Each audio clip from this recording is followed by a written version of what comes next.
Hello बच्चों, बहुत बहुत नमस्कार। स्वागत है सभी लोगों का आज के शॉर्ट वीडियो में। आज आपको एरोमेटिसिटी सिखा देते हैं। कई बच्चे कमेंट कर रहे थे कि सर एरोमेटिक, नॉन एरोमेटिक और एंटी एरोमेटिक कंपाउंड कैसे पता करते हैं। आइए सीखते हैं। ठीक है, एरोमेटिसिटी की कुछ कंडीशन होती हैं। देखो, हम ये चीज पढ़ते क्यों हैं? क्योंकि हमें यहां कंपाउंड की स्टेबिलिटी के बारे में आइडिया लग जाता है, इसलिए हम ये पढ़ते हैं। ठीक, अगर मैं स्टेबिलिटी की बात करूं तो स्टेबिलिटी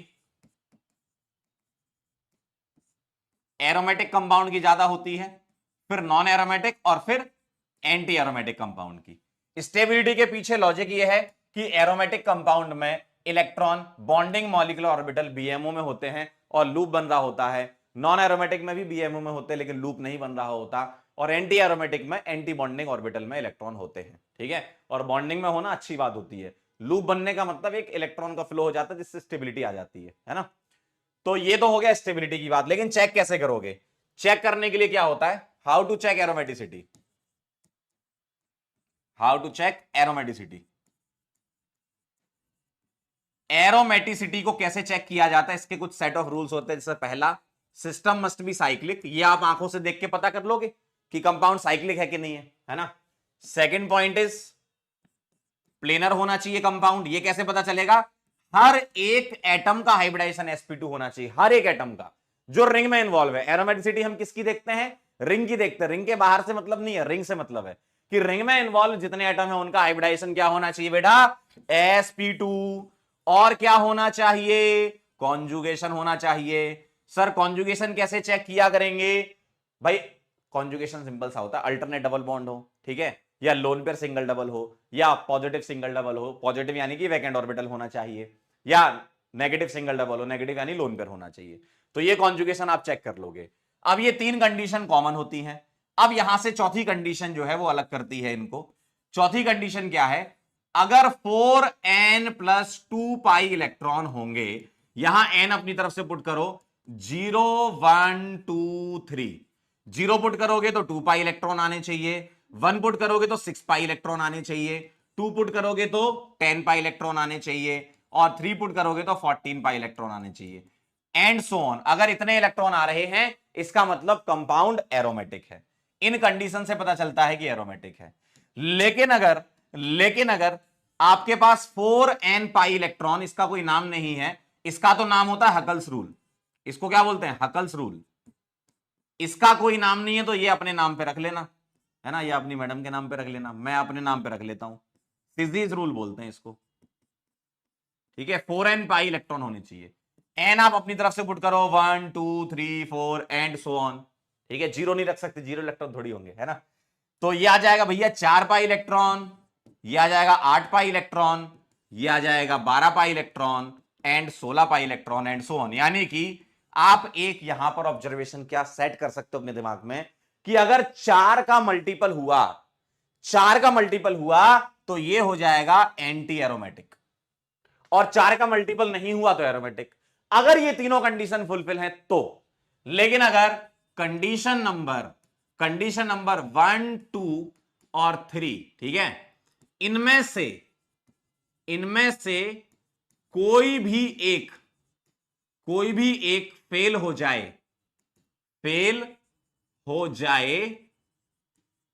तो नॉन एरोमेटिक हो जाता है कंपाउंड। कोई भी एक फेल हो जाए तो नॉन एरोमेटिक हो जाता है। ठीक है, तो ये कंडीशन होती है। कैसे अप्लाई करना है आइए सिखाता हूं। मान लीजिए मेरे पास कोई भी कंपाउंड लिखा हुआ है, मेरे पास मान लीजिए ये है ना, 2-4 सवाल बता देता हूं। अब मुझे बताइए, क्या ये साइक्लिक है? क्या ये साइक्लिक है? बिल्कुल है। क्या ये प्लेनर है? चेक कर लेते हैं। कैसे पता चलेगा?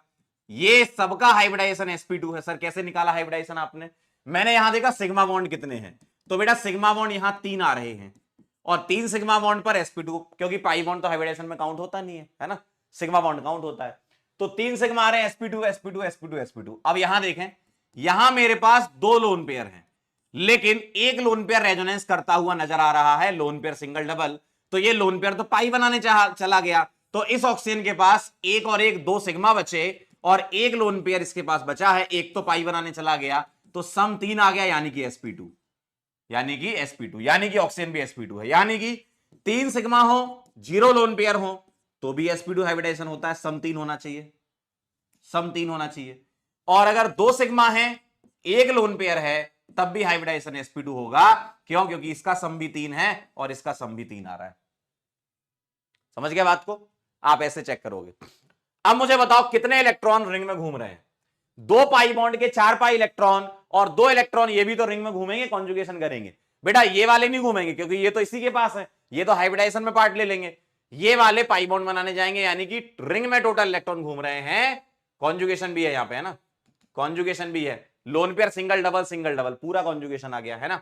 यहां घूम रहे हैं 6 पाई इलेक्ट्रॉन, और 6 पाई इलेक्ट्रॉन यानी कि 4 का मल्टीपल नहीं है, और नहीं है यानी कि एरोमेटिक। देखो अगर ये तीनों कंडीशन फुलफिल हो जाती हैं, 4 का मल्टीपल आता तो एंटी एरोमेटिक, नहीं आता तो नॉन एरोमेटिक। अगर ये 3 कंडीशन फुलफिल हो जाती तो, ठीक है।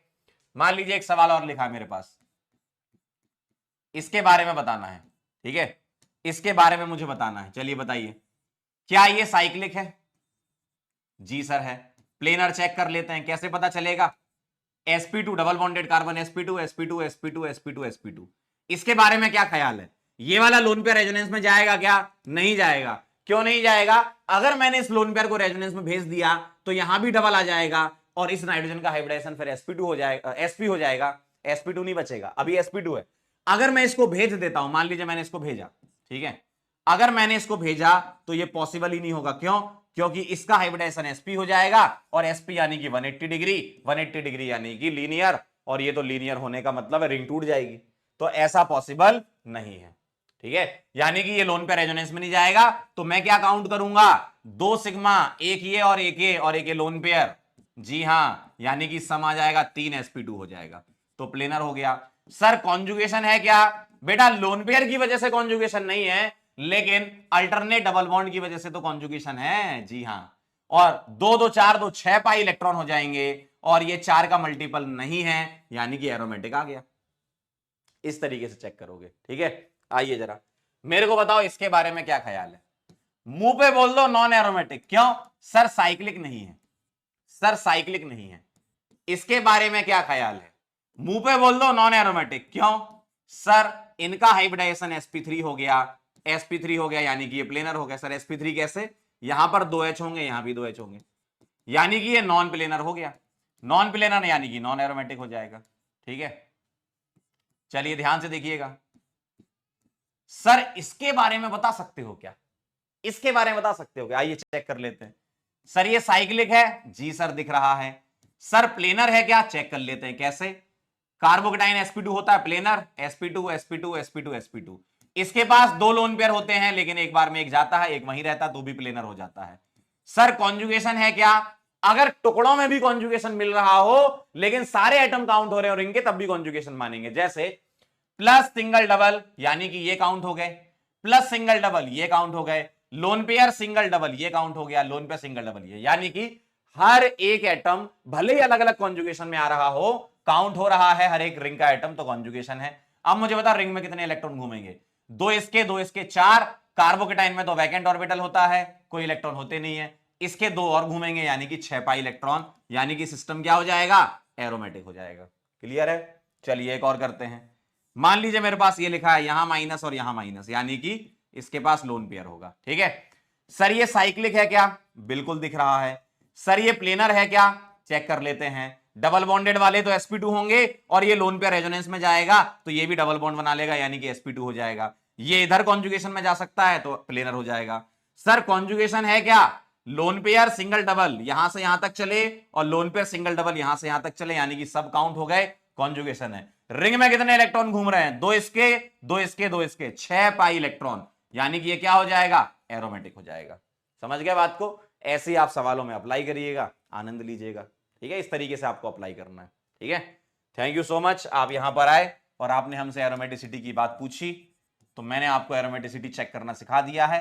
अब आप सवालों में इसको ट्राई करते रहिएगा और सीख जाएंगे, और क्या, ठीक है। बहुत बहुत धन्यवाद आपका, बहुत बहुत धन्यवाद एरोमेटिसिटी का रिवाइज करने के लिए। अब जो भी अगला टॉपिक आपको चाहिए कि सर मेरे को इस टॉपिक में दिक्कत आ रही है, तो आप इसी वीडियो के नीचे कमेंट करेंगे, मैं कमेंट देखूंगा, जिसमें सबसे ज्यादा लाइक होंगे वो अगला वीडियो आ जाएगा।